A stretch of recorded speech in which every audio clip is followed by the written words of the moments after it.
right, thank you so much. So without too much further ado, we're going to give you this look at Elder Scrolls Online, and we're going to go ahead and jump in. All right. So this is the first thing you will see when you get into the game is character creation. And Nick is going to take you through this a little bit. One of the first choices you'll make in a game that's all about choices is which alliance do you want to join.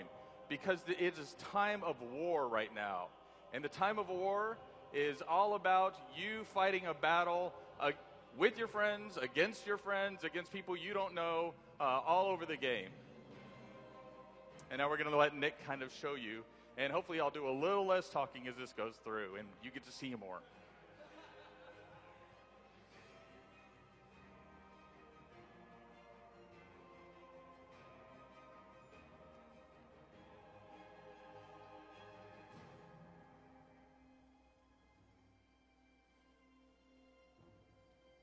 All right.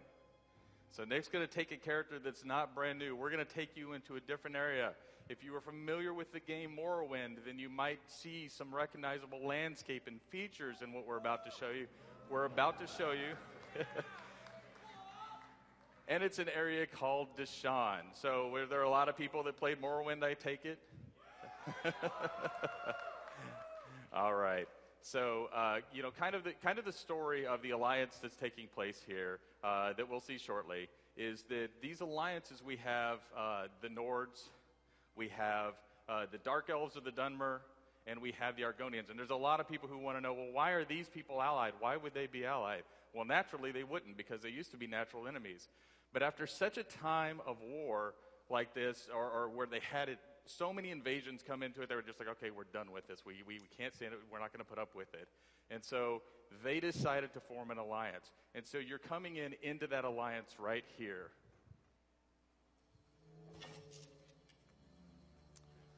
Okay, one of the first things you may notice is that Nick is playing in first-person mode. So really important is to get in that first-person mode. Nick can also play in third person. I promise you that third person's good. If you want that situational awareness in PvP, it's great.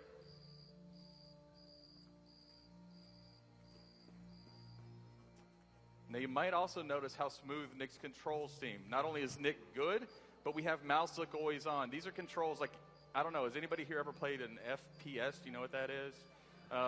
If so, the control should feel familiar to you. So Nick just presses his left mouse button to attack.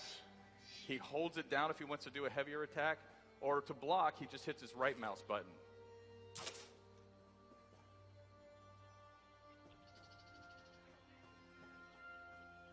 Now, Nick is also looking around the world. If you notice in the top center, Nick has a compass. And that compass gives him what we call points of interest, right? And what that is, if you see that, he's looking at a way shrine right now. He can turn around and he can look at different things. We want this to be a game of exploration, a game where you can play any way you want to play. If you see something over in the horizon that you want to go do, you should go do that.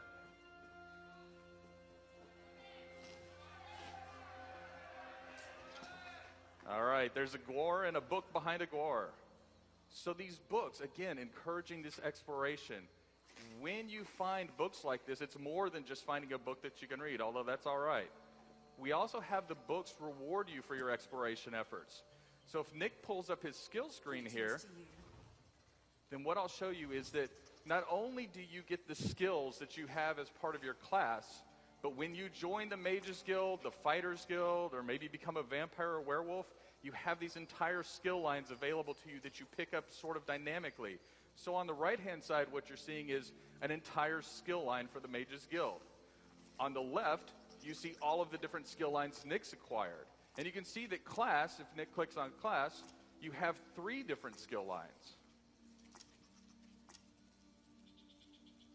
And now what you're seeing is what we call a Morph Choice. So as you kind of use a skill over and over, you gain in strength with that skill. And then Nick has made a choice so you can actually take and make that skill kind of behave the way you want it to behave. And so that's just rewarding that growth again. Need to lighten your load. Justice knows no sleep. Neither does profit. When there's trouble, prices go up. That's why I'm here. Indeed, it is fully voiced. The TC pays me well to make sure there's no trouble. So do me a favor and don't start any.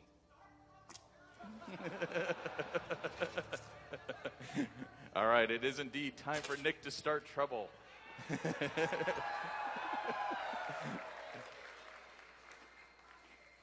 All right, Nick. So that was a little look at Deshaun. We're going to take you to another area in Morrowind, and this area is called Stone Falls. Now, what you'll notice is Nick is teleporting pretty easily here. So we think that world exploration is a huge part of the game, but not only is world exploration a part, but we want you to be able to get to where you've been quickly. So we've developed a waypoint system, or way shrines, that allow you to travel to each of the way shrines in the game that you've already discovered.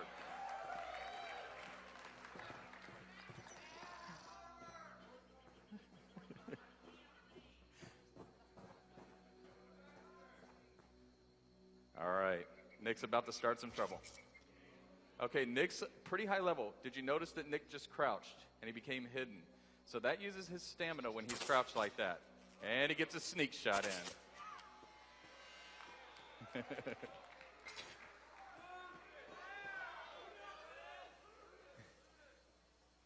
And maybe you noticed that Nick changed his weapons with just the press of a button there and went to dual wield. Any character can use any weapon in this game. Your class does not affect that. You can use any armor.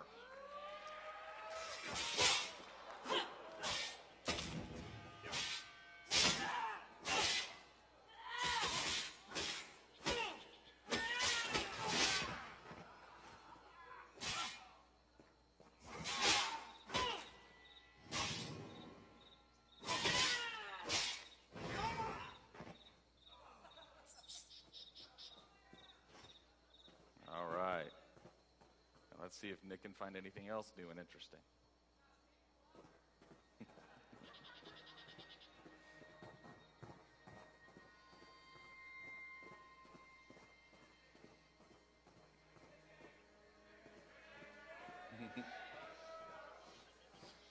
You might see a netch here or two. Anybody remember netches?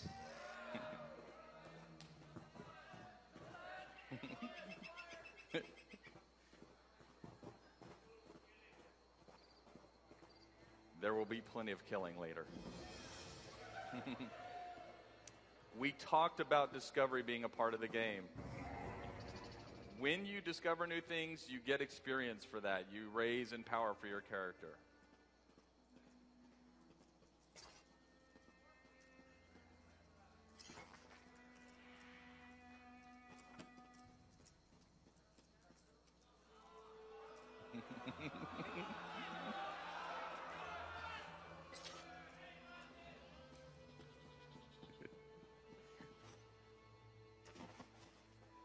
Nick's being restrained today.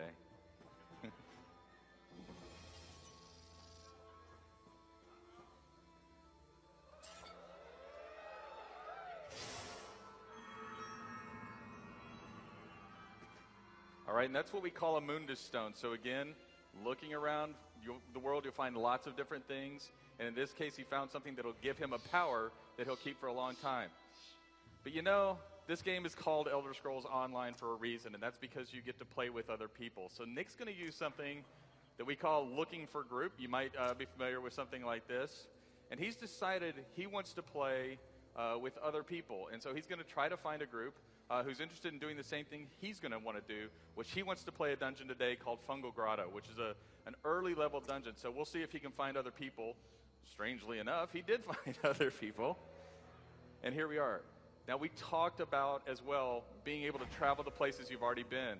But what if you just want to get into the game really quickly and meet your group mates? Well, you can travel to one of your group mates or to a safe location near your group mates. And so here, Nick is traveled to a way shrine, which is the safest location near one of his group members. Because if you traveled right to them, they might be in a... Indeed.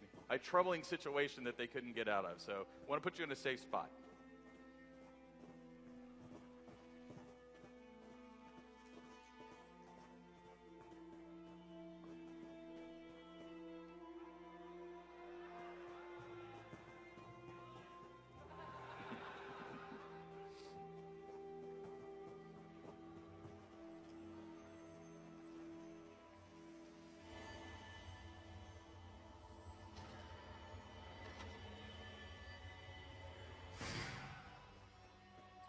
right, and Nick found a sky shard. If you collect 3 sky shards, you get a skill point. And if you get a skill point, you get to buy a new ability or morph an ability.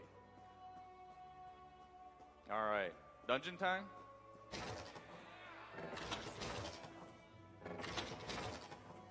Okay, so in order for this to go a little quicker, I'm going to give you a little bit of the story here, which is there is a person in this dungeon who requests that your group help her to get to a certain location in the dungeon, but she's blocked by goblins and by what we call dreg. And so she suggested that there might be a way to kill goblins and recruit them to help you get to that location.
Now we're going to pause for a little bit right after this. So what you may have noticed is that we want you to fight multiple creatures. We don't just want you fighting one creature in a dungeon. And that's why we've introduced what we call pack behavior, or monsters which will kind of wait in the wings to attack you versus all attacking at once. Now, if you play all Leroy Jenkins style, and then you'll have a ton of monsters come in after you. But here you can see that if you control yourselves, you'll have a really good fight that you can manage, and it's a lot of fun to see these monsters come in after you. All right.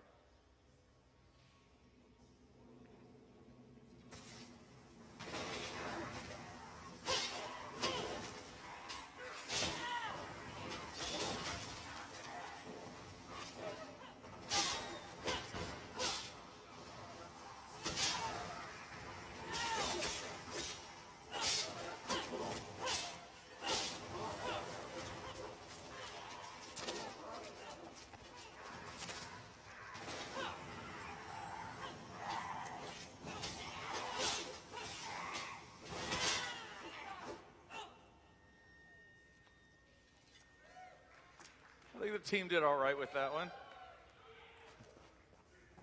All right, and that loot is instanced to Nick, so you don't have to fight over loot when you get loot.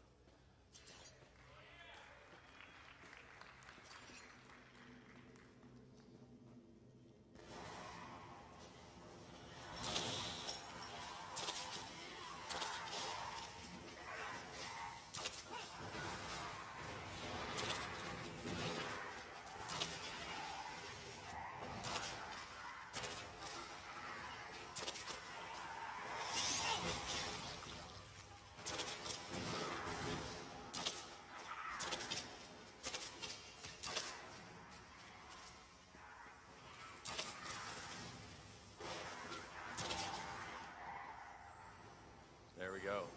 So one of the other things is Nick is playing a class called a Templar. And you'll notice that Nick has adopted the role of using a bow or ranged damage. And the whole thing here is that Nick can change his role in an instant with a weapon switch and go to close damage. But the idea is that, again, those classes are just the starting point. They're not the ending point. You play the role you want to play.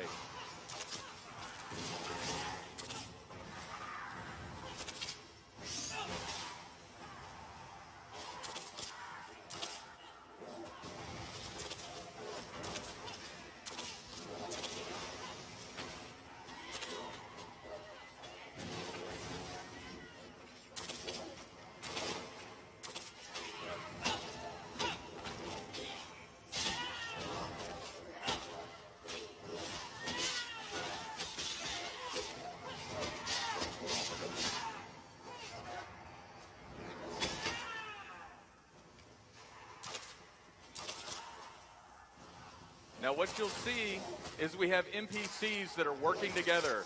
We have healers in the background healing themselves. So these monsters really work together. If you see blue oil get spilled on the ground, that's an NPC spilling that blue oil. Another NPC can come up and light that on fire. And there we have some of that blue oil. So again, these monsters really work together against your party.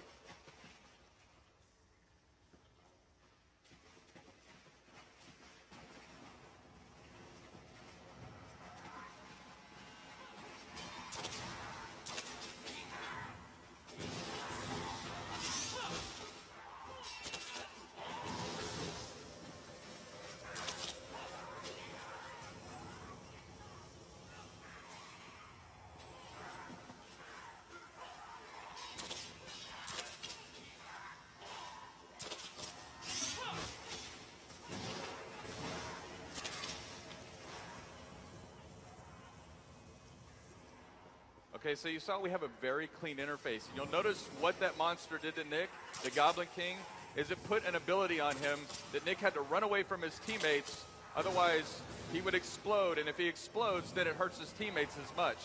So we want to keep you active and looking in the world.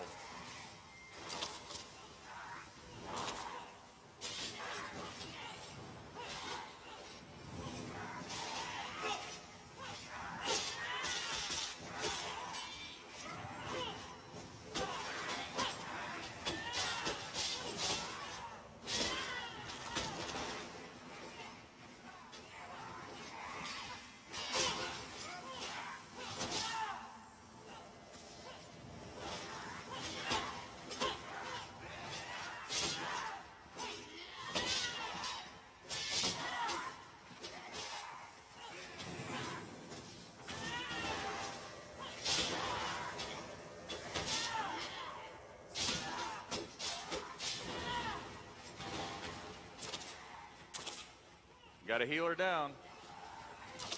All right, but the group was able to do it. All right, so Plugi, who died, thankfully can come back. And so we have what we call soul gems in the game. And if you know soul gems, with us, this means you can actually resurrect your allies. So you can choose to do it, or if you have a soul gem and you die, you can resurrect on the spot. If you don't have a soul gem, then you can go back to the earlier start of the dungeon.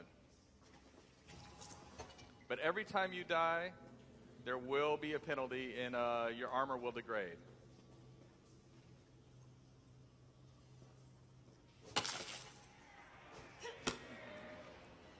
All right. And now you can see the goblins are working with the group because you killed their king. All right. Goblins are pretty easy to win over like that.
And you can see the goblins are working with them now.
That's a lot of mud crabs.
All right.